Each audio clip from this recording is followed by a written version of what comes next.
यह कहानी है आमरनपुर गांव की, जहां हरियाली की एक तस्वीर उभरती थी।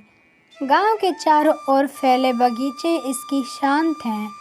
मई का महीना था जब गर्मी अपनी चरम सीमा पर थी, लेकिन हवा में एक उमस घुली थी जो बारिश की आहट दे रही थी। सूरज की किरणें जब सुबह सुबह आम के पेड़ों की पत्तियों से छनकर जमीन पर पड़ती तो लगता जैसे प्रकृति सोने की चादर बिछा रही हो।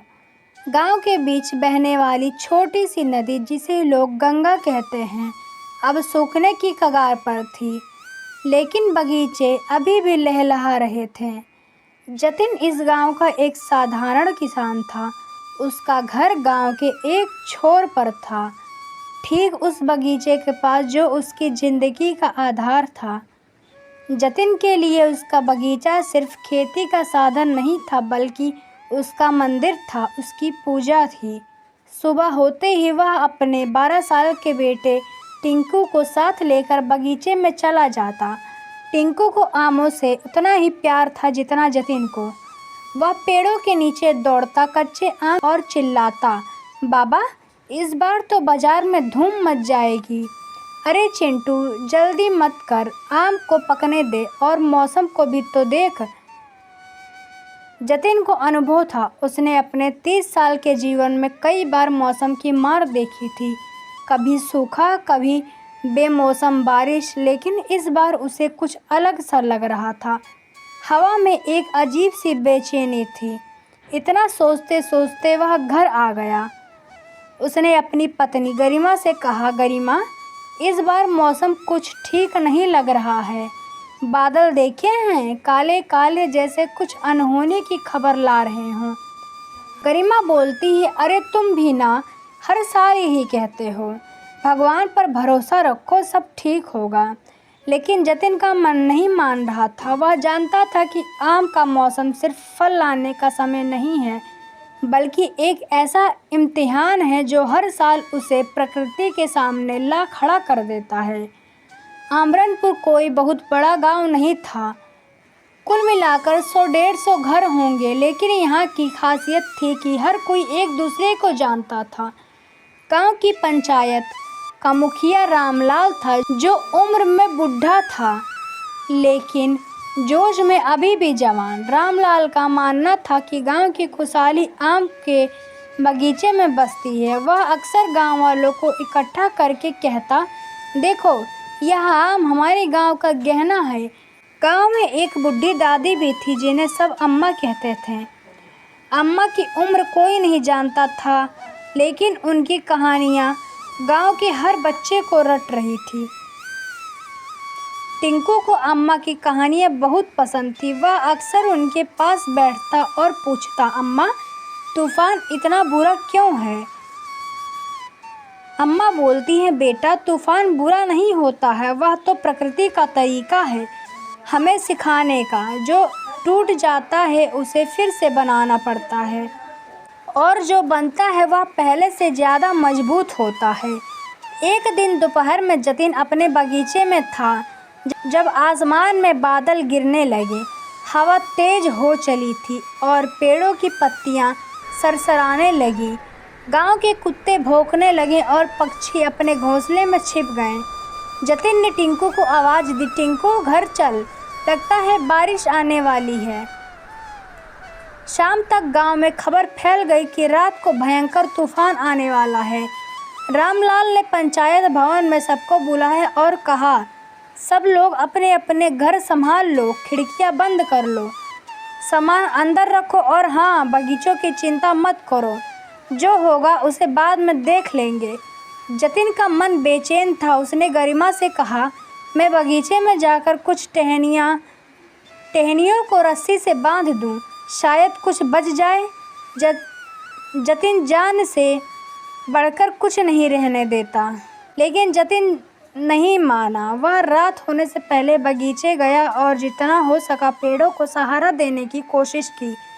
उसने कुछ पेड़ों के नीचे मिट्टी का ढेर लगाया ताकि उसकी जड़ें मजबूत रहें, लेकिन वह जानता था कि यह सब तूफान के सामने नाकाम रहेगा। वापस घर लौटते वक्त उसने अम्मा को देखा जो अपने झोपड़ी के बाहर बैठी थी। अम्मा ने उसे देखकर कहा, जतिन चिंता मत करो, जो होगा अच्छा ही होगा। जतिन ने सिर्फ सिर हिलाया और घर की ओर बढ़ गया, लेकिन अम्मा की बातें उसके दिमाग में गूंज रही थी। रात 9 बजे के आसपास तूफान ने दस्तक दी। हवा ऐसी चल रही थी मानो आसमान फट गया हो। पेड़ झुक रहे थे, टहनियाँ टूट रही थी और बारिश इतनी तेज थी कि कुछ दिखाई ही नहीं दे रहा था। जतिन अपने घर की खिड़कियों से बाहर देख रहा था, लेकिन अंधेरा और बारिश का पानी सब कुछ धुंधला कर दे रहा था। टिंकू डर के मारी गरिमा के बगल में सो गया। गरिमा बुदबुदा रही है, हे भगवान सब ठीक कर देना। जतिन का दिल बार बार कह रहा था, मेरा बगीचा, मेरा आम।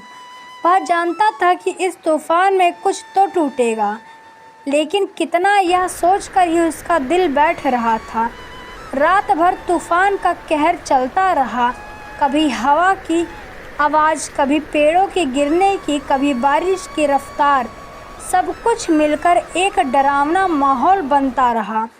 गांव के बाकी लोग भी अपने अपने घरों में दुबके रहे। रामलाल अपने घर की छत पर चढ़कर यह देखने की कोशिश कर रहा था कि गांव का हाल क्या है, लेकिन बारिश उसे भी नीचे उतारने पर मजबूर कर दी। अम्मा ने अपने झोपड़ी में बैठी थी और उनकी आंखें बंद थी, जैसे वह तूफान से नहीं बल्कि अपने पुराने दिनों से बात कर रही हो। टिंकू बोलता है, बाबा क्या हमारा बगीचा बच जाएगा? जतिन बोलता है, बेटा कोशिश तो पूरी की है, अब जो होगा वे स्वीकार करना पड़ेगा। लेकिन उसके शब्दों में वह आत्मविश्वास नहीं था जो टिंकू को चाहिए था। सुबह जब तूफान थमा तो गांव में सन्नाटा पसरा था। जतिन सबसे पहले अपने बगीचे की ओर दौड़ा। रास्ते में गिरी हुई टहनियाँ, उखड़े हुए पेड़ और बिखरे हुए आम को देखकर उसका दिल भी भारी हो गया। जब वह अपने बगीचे में पहुंचा तो देखा उसने कि उसकी आंखें भर आईं। आधे से ज़्यादा पेड़ों की टहनियाँ टूट चुकी थी और ज़मीन पर कच्चे आम बिखरे पड़े थे। जो पेड़ बचे थे उन पर भी अब गिनती के ही फल लटके थे। जतिन वहीं बैठ गया। गरिमा और टिंकू भी पीछे पीछे आए। टिंकू ने अपने पिता को उदास देखकर कहा, बाबा रो मत, हम फिर से मेहनत करेंगे। लेकिन जतिन का मन टूट चुका था। उसने सोचा, यह तो मेरी ज़िंदगी का सवाल है। बगीचा गया तो सब कुछ गया। रामलाल ने गांव वालों को पंचायत भवन में बुलाया और कहा, देखो यह मुसीबत हम सबकी है, अकेले कोई नहीं लड़ेगा, हमें मिलकर कुछ सोचना होगा। लेकिन उसकी बातें सुनने के बावजूद लोगों के चेहरे पर उदासी थी। उसी दिन दोपहर को गांव में एक कार आई। उसमें से एक युवा लड़की उतरी जिसका नाम था माया। माया एक सामाजिक कार्यकर्ता थी जो प्रकृति आपदाओं के बाद गांव में मदद करने का काम करती थी। उसके साथ 2 और लोग थे जो शहर से आए थे। माया ने रामलाल से मुलाकात की और गांव का हाल जाना। फिर वह जतिन के पास पहुंची। जतिन उस वक्त अपने बगीचे में बैठा था, उदास नज़रों से बिखरे हुए आमों को देख रहा था। माया ने उससे कहा, जतिन जी, मैं आपका दुख समझती हूँ, लेकिन अभी सब कुछ ख़त्म नहीं हुआ है। इन बिखरे हुए आमों से कुछ किया जा सकता है। जतिन बोलता है, क्या किया जा सकता है बेटी? यह कच्चे आम अब बाज़ार में कोई नहीं खरीदेगा। कच्चे आम की अपनी कीमत होती है। इनसे अचार बन सकता है, चटनी बन सकती है, और जो पेड़ बचे उन पर अभी भी कुछ फल हैं। अगर हम मिलकर काम करें तो आपका नुकसान कम हो सकता है। माया की बात में दम था। जतिन को थोड़ी उम्मीद जगी। उसने गरिमा से बात की और फिर गांव की महिलाओं को इकट्ठा किया। माया ने सबको समझाया कि कैसे कच्चे आमों को इकट्ठा करके अचार और चटनी बनाई जा सकती है। उसने शहर में अपने दोस्तों को बात करने का वादा किया ताकि उसके बनाए आम का अचार बेचा जा सके। जतिन अब अपने बगीचे में खड़ा होकर मुस्कुराता रहा और टिंकू से कहता, बेटा जिंदगी भी आम के पेड़ जैसी है, कभी टहनियाँ टूटती हैं, कभी फल बिखर जाते हैं, लेकिन अगर मेहनत करो तो हर मौसम में कुछ ना कुछ ज़रूर मिलता है। अगले दिन से गांव में एक नई हलचल शुरू हो गई। माया के कहे अनुसार सब लोग गिरे हुए आम को बीनने लगे और जो पेड़ में थोड़े बहुत आम लगे थे उनको भी तोड़कर एक जगह ले गए और कुछ लोग मसाला मिलाने लगे, कुछ लोग उसको काट के अलग रखने लगे। फिर एक में मिलाकर उन्होंने आम का अचार तैयार किया, जिसको माया ने देखा तो कहा, वाह, यह कितना स्वादिष्ट है।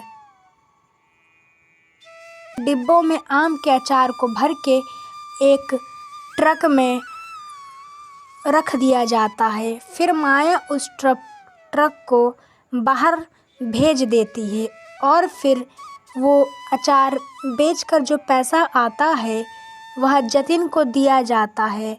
उसके बगीचे के आम के अचार बेचकर जो उसको पैसा मिला था उससे वह बहुत खुश हुआ। उसको तो लगा था मेरा पूरा नुकसान हो जाएगा, लेकिन माया के दिमाग से जतिन का मुनाफा हुआ और पैसे भी मिले। रामलाल ने जतिन को कहा, अब तुम खुशी खुशी रह सकते हो। जतिन और गरिमा दोनों बहुत खुश हुए और खुशी खुशी अपने घर में रहने लगे। अगर आपको हमारी कहानी पसंद आई हो तो लाइक, सब्सक्राइब करें और कमेंट करना ना भूलें।